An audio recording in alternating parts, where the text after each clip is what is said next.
ಹಾಗಲೇ ಆಯಿತು. ಶುಕಾಚಾರ್ಯರು ಅಂದರೆ ಯಾರು? ರುದ್ರದೇವರು. ರುದ್ರದೇವರು ಯಾವುದಕ್ಕೆ?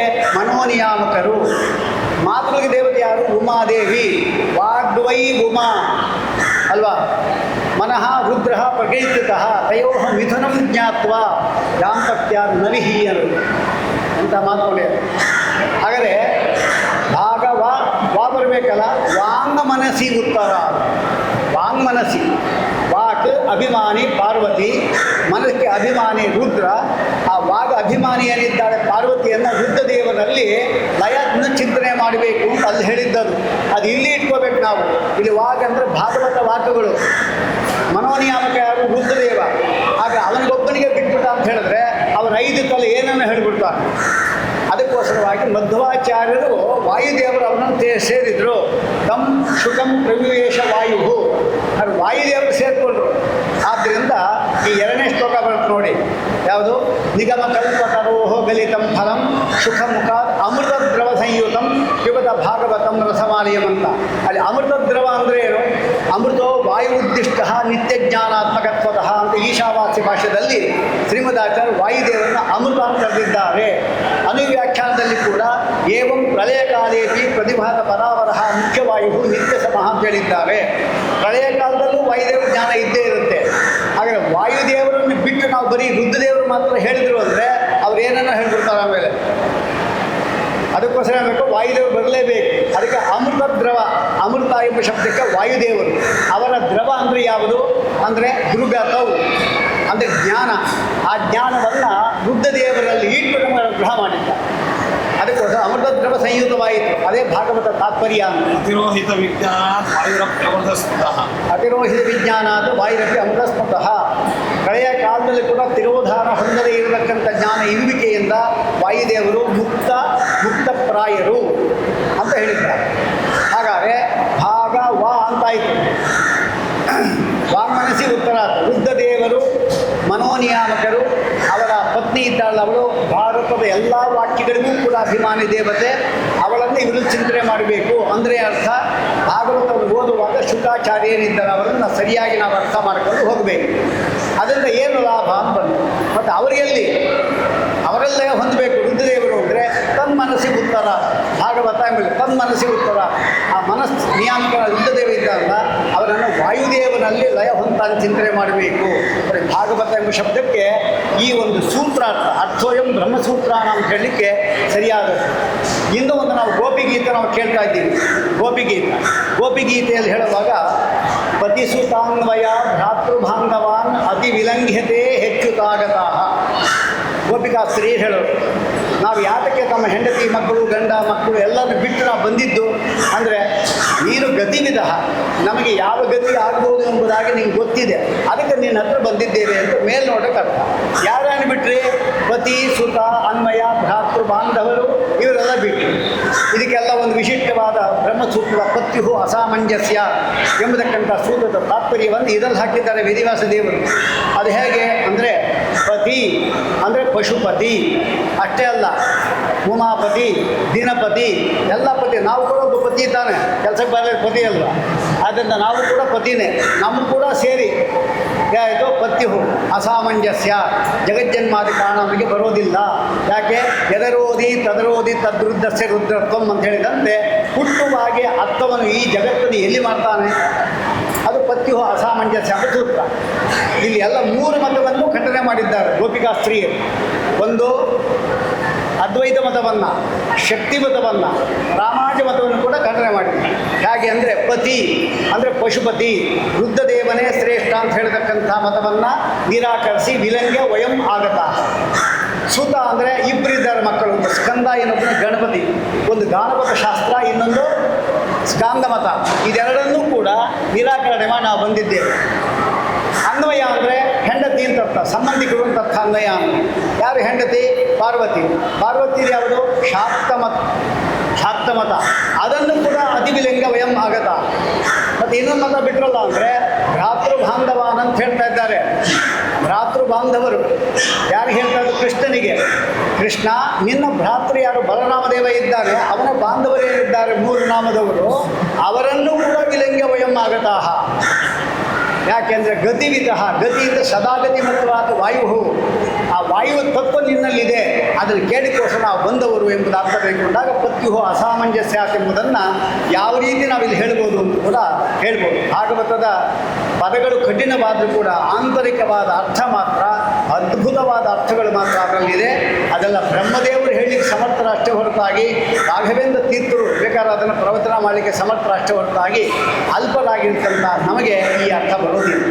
ಆದರೂ ಕೂಡ ಎಂ ಪ್ರೌರಜಂತ ಮನುಪೇತ ಮಪೇತ ಕೃತ್ಯಂ ದ್ವೈಪಾಯನೋ ವಿರಹದಾತರ ಆಜುಹಾವ ಎಂಬ ಶ್ಲೋಕದಲ್ಲಿ ಒಂದು ವಿಶೇಷ ಇದೆ. ಏನಂದರೆ ಎಂ ಪ್ರವ್ರಜಂತಂ ಅನುಪೇತಂ ಅಪೇತ ಕೃತ್ಯಂ ಅಂತಿದೆ. ಅಪೇತ ಕೃತ್ಯ, ಇಲ್ಲಿ ಕೃತ್ಯ ಎಂಬ ಶಬ್ದಕ್ಕೆ ಮೂರು ಅರ್ಥ ಇದೆ. ಕೃತ್ಯ, ಅಥರ್ವಣ ವೇದದಲ್ಲಿ ಕೃತ್ಯ ದೂಷಣಂ ಅಂತ ಒಂದು ಮಂತ್ರ ಬರುತ್ತೆ. ದೂಷ್ಯ ದೂಷಿರಸಿ ಹೇತ್ಯ ಹೇತಿರಸಿ ಮೇನ್ಯಾ ಮೇನಿರಸಿ ಆಪ್ತು ಹಿಷೇಯಾಂ ಸಮತಿ ಸಮಂ ಗ್ರಾಮ ಸಕ್ತೋ ಓಸಿ ಪ್ರತಿಸರೋ ಓಸಿ ಪ್ರತ್ಯಭಿಜ. ಇದು ಯಾರಾದರೂ ಮಾಟ ಮಾಡಿದ್ದೆ ಬಿಡಿಸುವ ಮಂತ್ರ. ಕೃತ್ಯ ದೂಷಣಂ ಇದಕ್ಕೆ ಹೆಸರು. ಅದರ ಕೃತ್ಯ ಅಂದರೆ ಮಾಟ ಒಂದಾಯಿತು. ಎರಡನೇದು ಕೃತಿ ಛೇದನೆ, ಕತ್ತರಿಸೋದು ಅಂತ ಅರ್ಥ ಇದೆ. ಹಾಗಾದರೆ ರುದ್ರದೇವರ ಅವತಾರ ಮೂರು ಗೊತ್ತು ನಮಗೆ. ಒಂದು ದೂರ್ವಾಸ ಮುನಿ, ಇನ್ನೊಬ್ಬರು ಶುಕಾಚಾರ್ಯರು, ಇನ್ನೊಬ್ಬರು ಯಾರು ಅಶ್ವತ್ಥಾಮಾಚಾರ್ಯರು. ಅಶ್ವತ್ಥಾಮಾಚಾರ್ಯರು ಮತ್ತು ದೂರ್ವಾಸ ಮುನಿಗಳು ಮಾಡದೇ ಇರುವ ಅಂದರೆ ಅಂತಹ ಕೆಲಸವನ್ನು ಇವರು ಮಾಡಿದ್ದಾರೆ. ಶುಕಾಚಾರ್ಯ ಅಂದರೆ ಅವರು ಮಾಡಿದ್ದೇನು, ಇವರು ಮಾಡದೆ ಬಿಟ್ಟಿದ್ದೇನು ಅಂತ ಹೇಳಿದ್ರೆ ಇವರು ಉಪೇತ ಕೃತ್ಯರು. ಕೃತ್ಯ ಅಂದರೆ ಕೃತಿ ಛೇದನೆ. ಅಶ್ವತ್ಥಾಮಾಚಾರ್ಯರು ಮಲಗಿರ್ತಕ್ಕಂಥ 14, 15, 16, 17, 18 ದ್ರೌಪದಿಯ ಉಪಪಾಂಡವರ ತಲೆಯನ್ನು ತೆಗೆದವರು ಮಲಗಿದ್ದುವಾಗ. ಹಾಗೇನು ಕೃತಿ ಛೇದನೆ ಮಾಡಿದರು. ಹಾಗೆ ಉಪೇತ ಕೃತ್ಯ ಆದರು, ಅಪೇತ ಕೃತ್ಯ ಆಗಲಿಲ್ಲ. ಶುಕಾಚಾರ್ಯ ಇಂಥ ಕೆಲಸ ಮಾಡಲಿಲ್ಲ, ಅದಕ್ಕೆ ಅಪೇತ ಕೃತ್ಯಂ. ಇನ್ನೊಂದು ಕೃತ್ಯ ಅಂಶಕ್ಕೆ ಮಾಟ. ದೂರ್ವಾಸ ಮುನಿಗಳು ಅಂಬರೀಷ ಮಹಾರಾಜ ಮೇಲೆ ಮಾಟನೇ ನಿರ್ಮಾಣ ಮಾಡಿದರು, ಶುಕಾಚಾರ್ಯ ಅದನ್ನು ಮಾಡಲಿಲ್ಲ. ಆದ್ದರಿಂದ ಅವರು ಉಪೇತ ಕೃತ್ಯರಾದರೆ ಇವರು ಅಪೇತ ಕೃತ್ಯರು. ಬಟ್ ಈ ಒಂದು ವಿಶೇಷ ಇದ್ದಿದ್ದಕ್ಕಾಗಿ ಅಲ್ಲಿ ಎಂ ಪ್ರವೃಜಂತಂ ಅನುಪೇತಂ ಅಪೇತ ಕೃತ್ಯಮ ಪದ ಕೊಟ್ಟಿದ್ದು. ಸುಮ್ಮನೆ ಏನೋ ಒಂದು ಶ್ಲೋಕ ಪೂರ್ಣ ಆಗಲಿಕ್ಕೋಸ್ಕರ ಹೇಳಿದ್ದಲ್ಲ ಅದು. ಹೀಗೆ ಭಾಗವತದ ಪ್ರತಿಯೊಂದು ಅಷ್ಟೇ ಅದ್ಭುತವಾದ ತಾತ್ಪರ್ಯ ಇರತಕ್ಕಂಥದ್ದಾಗಿದೆ. ನಂದಗೋಪ ಕುಮಾರ ಅಂತಾಗಲಿ, ವಿಪದಃ ಸಂತು ನ ಶಶ್ವತ್ ತತ್ರ ತತ್ರ ಜಗತ್ಪತೆ. ವಿಪತ್ ಅಂದ್ರೇನು? ವಿಪತ್ ವಿಸ್ಮರಣಂ ವಿಷ್ಣು ಸಂಪನ್ ನಾರಾಯಣ ಸ್ಮೃತಿ. ಯಾವಾಗಲೂ ನಾರಾಯಣ ಸ್ಮರಣೆ ಬರ್ತಾ ಇತ್ತು ಅಂದರೆ ನಮ್ಮಂಥ ಸಾಹುಕಾರರು ಯಾರೂ ಇಲ್ಲ. ಆದರೆ ಯಾವಾಗ ಪರಮಾತ್ಮನನ್ನು ಮರೆತುಬಿಟ್ಟು, ನಾವು ಗುರುಗಳನ್ನು ಮರೆತುಬಿಟ್ಟು ನಾವು ಲೌಕಿಕದಲ್ಲೇ ಮುಳುಗಿದ್ದೀವಿ ಅಂದರೆ ನಮಗೆ ಅದರಂತಹ ದೊಡ್ಡ ಆಪತ್ತಿನ್ನುವುದಿಲ್ಲ. ಇದು ಶಾಸ್ತ್ರ ಹೇಳೋದು. ಅದಕ್ಕೆ ಅವಳು ಹೇಳೋದೇನು, ಕುಂತಿ ಹೇಳೋದೇನೆಂದರೆ ವಿಪದಃ ಸಂತು ನ ಶಶ್ವತ್. ಅಲ್ಲಲ್ಲಿ ನಮಗೆ ವಿಪತ್ತುಗಳು ಬರ್ತಾ ಇಲ್ಲಿ. ಯಾವುದು ವಿಪತ್ತು ಅಂದರೆ ವಿ ಪಕ್ಷಿ ಪರಮಾತ್ಮನೋಹ ಅಂತ. ವಿ ಎಂಬ ಶಬ್ದಕ್ಕೆ ಪರಮಾತ್ಮ ಅಂತ ಅರ್ಥ ಇದೆ, ಪಕ್ಷಿ ಅಂತ ಅರ್ಥ ಇದೆ. ಪಕ್ಷಿಯಿಂದ ಗರುಡ, ಅವನ ಮೇಲೆ ಪದ ಇಟ್ಟಿರತಕ್ಕಂಥ ಗರುಡ ವಾಹನನ ಸ್ಮರಣೆ ಯಾವಾಗಲೂ ನಮ್ಗೆ ಬರ್ತಾ ಇರಲಿ ಎಂಬುದರ್ಥ. ಅದೆಲ್ಲ ಒಂದು ಸುಮಾರು 7-8 ಅರ್ಥಗಳ ಆ ಪುಸ್ತಕದಲ್ಲಿ ವಿಪದ ಸಂತರ ಶಶ್ವತಿ ಎಂಬತಕ್ಕಂಥ ಶ್ಲೋಕಕ್ಕೆ ವ್ಯಾಖ್ಯಾನ ಬರೆದಿದೆ. ಹೀಗೆ ಪುರುಷ ಎಂಬ ಶಬ್ದಕ್ಕೆ ಸುಮಾರು 8-10 ಅರ್ಥಗಳನ್ನು ಅಲ್ಲಿ ಬರೆದಿದೆ ಅಡಿ ಟಿಪ್ಪಣಿಯಲ್ಲಿ. ಭಾಗವತ ತಾತ್ಪರ್ಯವನ್ನು ಅದರಲ್ಲಿ ಬಿಟ್ಟಿಲ್ಲ. ಸ್ವಾಮಿ ಕೇಳಿದ್ವಿ, ಹಿಂದೊಂದು 5 ವಾಲ್ಯೂಮ್ ಪುಸ್ತಕ ಬರೆದಿದ್ದೆ ಅದನ್ನು. ಅದು ಬರೀ ಭಾಗವತ ತಾತ್ಪರ್ಯ, ಬೇರೆ ಮತದವರ ಖಂಡನೆ ಅದನ್ನು ಇಟ್ಕೊಂಡು ಅಲ್ಲಿ ಬರೆದಿದ್ದಾರೆ. ಪಂಡಿತರಿಗೆ ಭಾರಿ ಒಂದು ಸಂತೋಷ ಉಂಟು ಮಾಡತಕ್ಕಂಥ ಇದು. ಪಂಡಿತರಿಗೂ ಬೇಕು, ಪಾಮರಿಗೂ ಬೇಕು, ಎಲ್ಲರಿಗೂ ಕೂಡ ಯಾವ ಪುರಾಣದಲ್ಲಿ ಏನೇನು ಕಥೆ ಇದೆ ಅದೆಲ್ಲವನ್ನು ಸಂಗ್ರಹ ಮಾಡಿ.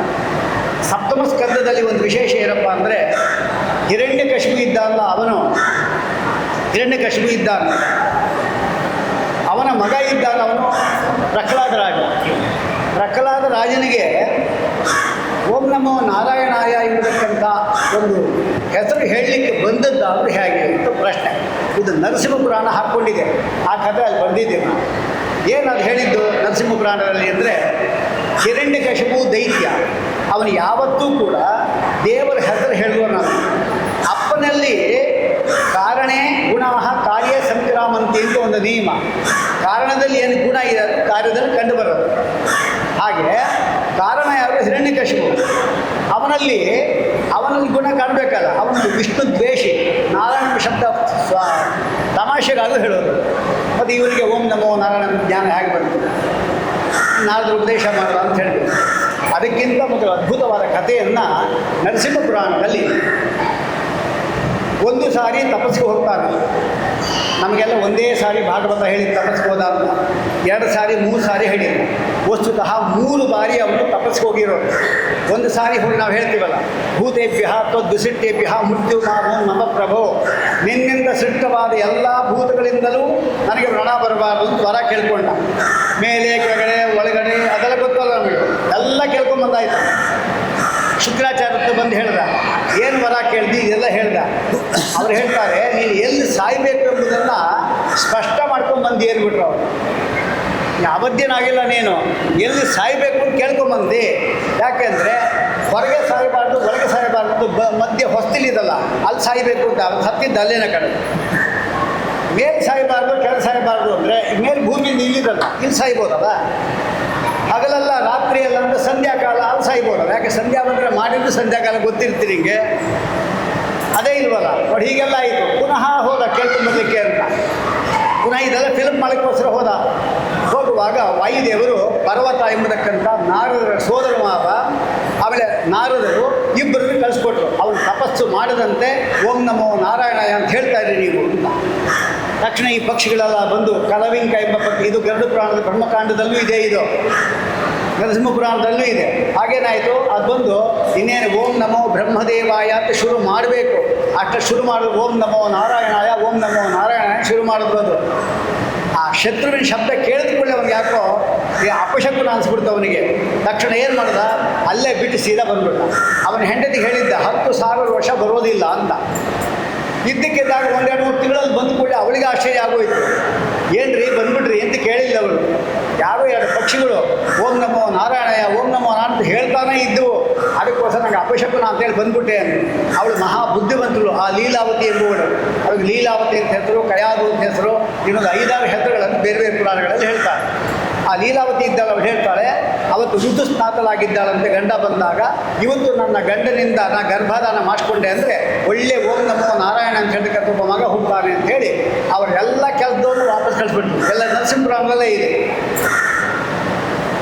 ಅವರೆಲ್ಲ ಕಳಿಸಿದ ಮೇಲೆ ಇವಳು ಏನ್ರಿ ಯಾತಕ್ಕೋಸ್ಕರ ಬಂದಿ ಅಂತ ಹೇಳಲೇ ಇಲ್ಲ ಅಂತ ಪುನಃ ಶುರು ಮಾಡೋದು.